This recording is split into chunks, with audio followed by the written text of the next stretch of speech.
Postmortem, Mayawati ने दानिश अली को party से क्यों निकाला? कुंवर दानिश अली उत्तर प्रदेश के अमरोहा से बहुजन समाज पार्टी से सांसद चुने गए।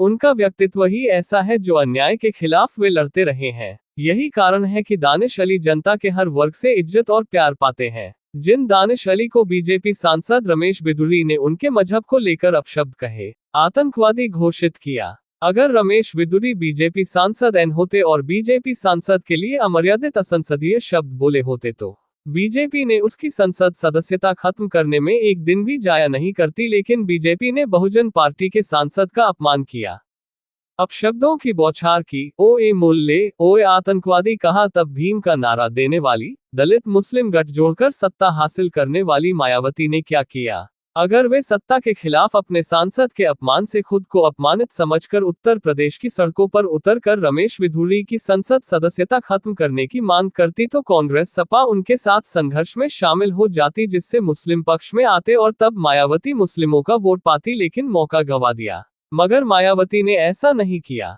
सवाल है मायावती ने ऐसा क्यों नहीं किया? तो इसका उत्तर है अपने भाई से अपना उत्तराधिकारी पद छीन लेना, क्योंकि उनके भाई के ऊपर आय से अधिक संपत्ति जुटाने के आरोप हैं। आरोप तो मायावती पर भी हैं।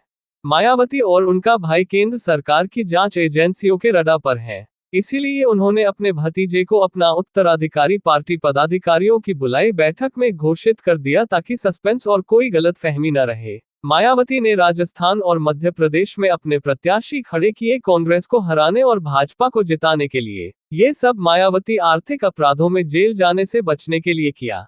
इतना ही नहीं, इसी भय से उन्होंने विपक्षी गठबंधन से भी दूरियां बना ली, ताकि केंद्र की बीजेपी सरकार की टेढ़ी नजर से लूटे गए धन की रक्षा करें। बता दें कि मायावती पर 1000 नोटों की माला पहनने और महात्मा बुद्ध स्मारक, अपनी आदमकद मूर्तियां जगह जगह लगवाने और अन्य कई आर्थिक अपराध की दोषी बताई गई थी। राहुल गांधी ने जब संसद में मोदी की अदानी के साथ तस्वीर दिखाते हुए पूछा था, मोदी बताएं कि गौतम अदानी के साथ उनका कौन सा रिश्ता है, तो उनकी सदस्यता समाप्त करने के षड्यंत्र रचकर सूरत की कोर्ट से उन्हें मानहानि के आरोप में गैरकानूनी ढंग से 2 साल की अधिकतम सजा दिलाकर त्वरित कार्रवाई कर उनकी सदस्यता छीनी गई। यहां तक कि गुजरात हाईकोर्ट ने भी बकौल वकील राहुल गांधी उनका पक्ष सुने बिना ही सख्त टिप्पणी करते हुए सजा बहाल रखी। सुप्रीम कोर्ट ने उनकी सदस्यता बहाल करने के आदेश दिए थे, लेकिन बीजेपी सरकार किसी पुराने मामले को गुजरात की कोर्ट में ले जाकर फिर उनकी सदस्यता रद्द कराने की लोकसभा चुनाव पूर्व कोई न कोई प्रयास जरूर करेगी। संसद में गौतम अदानी के प्रति सवाल पूछने की बीजेपी सत्ता बौखला जाती है। यही कारण है टीएमसी सांसद महुआ मोइत्रा को पैसे लेकर सदन में सवाल उठाने का मामला और अपना संसदीय मेल किसी उद्योगपति को देने के आरोप में लोकसभा की सदस्यता रद्द कर दी गई। ऐसा ही मनपा लेखी का था, मगर उनके खिलाफ कोई कार्रवाई नहीं की गई।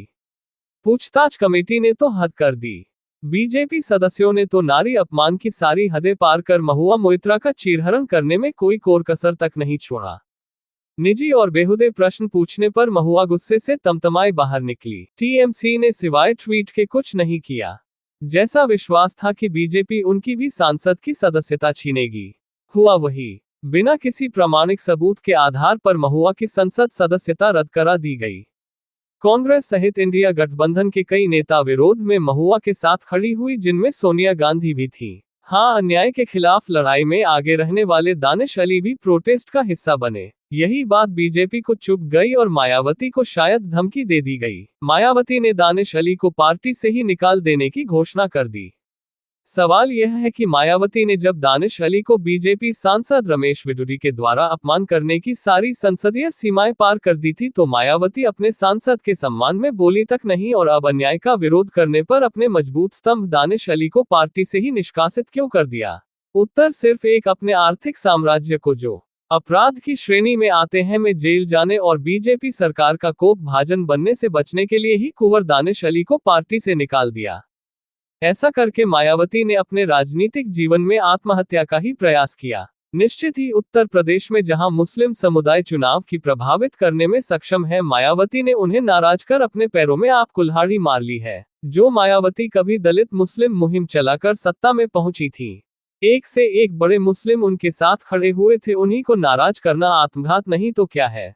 अब जबकि 3 बड़े राज्यों छत्तीसगढ़, मध्य प्रदेश और राजस्थान में कांग्रेस को हरा दिया गया है, तो इंडिया गठबंधन के क्षेत्रीय क्षत्रप कांग्रेस से मोल भाव करने की स्थिति में आ गए हैं। ठीक है, अपने अपने राज्यों में ही सीमित प्रभाव रखने वाले क्षत्रप कांग्रेस को उतनी सीटें शायद नहीं दे जितनी अपेक्षित हो, तो भी कई राज्यों में कांग्रेस का ही प्रभाव है। कांग्रेस निश्चित ही समझौते की नीति अपनाएगी, लेकिन 3 राज्यों में मिले कांग्रेस के वोट बताते हैं कि कांग्रेस कमजोर नहीं हुई है। इंडिया गठबंधन के क्षत्रप नहीं भूले कि कांग्रेस हारी नहीं, कांग्रेस को हराया गया है। सबसे बड़ा कारण ईवीएम का चुनाव में उपयोग। सोचना होगा, जिस ईवीएम का बीजेपी ने विरोध किया था उसी पर लट्टू क्यों है। तमाम साक्ष्य हैं जो सिद्ध करते हैं कि ईवीएम से ही चुनाव जीता गया है। इसलिए इंडिया गठबंधन का एकमात्र लक्ष्य अभी ईवीएम का प्रयोग बंद कराना है, अन्यथा इंडिया की हार को कोई रोक नहीं सकता। क्षत्रपों के किले भी ढह जाएंगे। बीजेपी 400 पार के जो दावे कर रही अनायास नहीं है, फुल प्लानिंग है। 400 सीटें तो ईवीएम से सरलता के साथ जीत लेगी भाजपा, और चुनाव आयोग बीजेपी सत्ता के हुक्म पर ही चलेगा। अंततः मायावती राजनीति की कच्ची खिलाड़ी नहीं है।